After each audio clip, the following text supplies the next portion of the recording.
Hello, I'm at 6 Winslow. It is Thursday, June 2nd, 2022, and I'm going to be heading on downstairs into the basement for part 2 of the move-in walkthrough.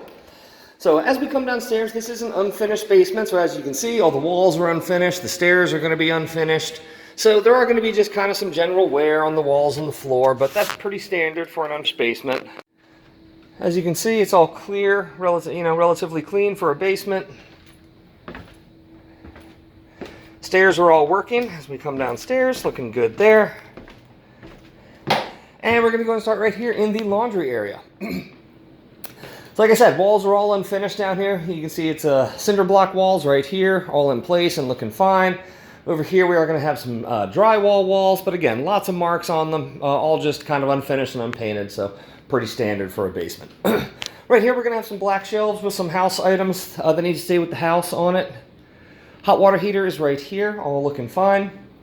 Wooden shelf is up and working. And there are some other house items down here, like this lamp and this dehumidifier. If you'd like to run the dehumidifier, that'd be great. Washer is right here. It's unmarked and undamaged. All looking fine. Inside looks good. Please leave the wash machine door open when not in use.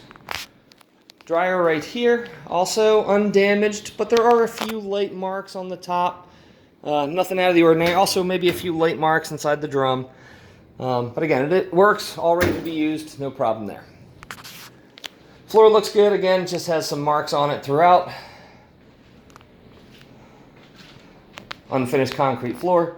And also, please be careful. Watch out for this white pipe that comes through the middle of the room. Don't damage it, and don't hang anything from any of the piping or the electrical wires. And if you could please give the HVAC system and the hot water heater, don't lean anything up against those. That would be great.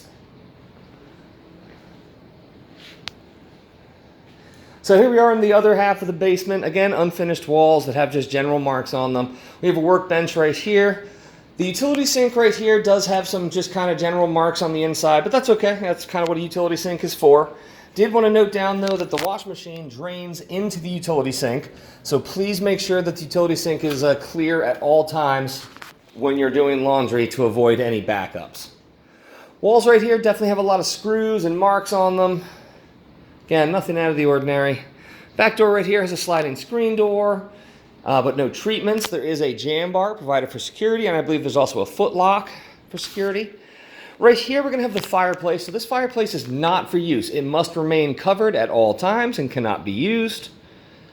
Again, we have some more house items, just some old house lumber and siding over here in the corner. Breaker box is right here. Sump pump is right here.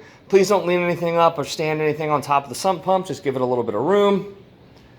We have some wooden shelves right here. Again, they're all working, just showing some pretty heavy wear just from age and use. Curtains are provided, all looking fine. And right over here, we're going to have the HVAC system. Again, please don't lean anything up against the HVAC system. The HVAC air filter's going to be right here behind this panel. I believe it's 16 by 20 by 1. It needs to be replaced every 3 to 4 months, and I took a picture of it on my move-in report. Also wanted to point out the main water shutoff is going to be right there on the front of the wall, in the laundry room on the front wall. It is labeled, so if you need that, that's where it's going to be located. And please also make sure you either turn off or cover all of the exterior hose bibs before we get freezing temperatures. And I'm going to take a quick look out back. So as you can see, the back patio does gather water, so that back drain is draining. It is important that it remains clear at all times to keep this water draining off as quick as possible. But with that said, it definitely will be collecting some water when we get really heavy rains like we are right now. Right around the corner there, we're going to have one trash can, one recycling bin provided for use. And I took pictures of the back of the house in my move-in report if you'd like to take a look at that. All right, that'll conclude my move-in walkthrough for 6 Winslow. Thank you very much.